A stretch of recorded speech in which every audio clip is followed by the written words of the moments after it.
High সবাইকে, আজকে আবারও চলে এসেছি একটা নতুন ভিডিও নিয়ে। তো আজকে 28শে নভেম্বর, লোকেশান হাঁসপুকুর।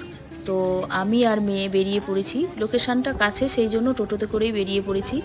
দেখো দুই পাশে সারি সারি গাছ, কি সুন্দর পরিবেশ। দেখতে দেখতে চলে এলাম ব্রাইডের বাড়িতে।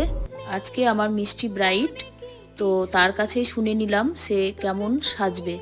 তো সে একটা কথাই বলল যে দিদি তুমি তোমার মন মতন করে সাজিয়ে দাও আমায়, আর শুধু ঘোমটা দিও। তো তার কথা মতোই আমি চেষ্টা করলাম।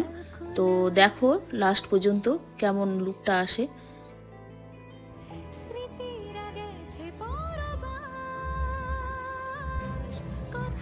দেখো আমার ব্রাইড রেডি। তো ওকে দেখো কত সুন্দর লাগছে, কত মিষ্টি লাগছে ওকে দেখতে। তো আমার কাজ যদি তোমাদের ভালো লাগে তাহলে অবশ্যই তোমাদের স্পেশাল ডেতে আমাকে কন্ট্যাক্ট করতে পারো। আমার কন্ট্যাক্ট নাম্বার 7431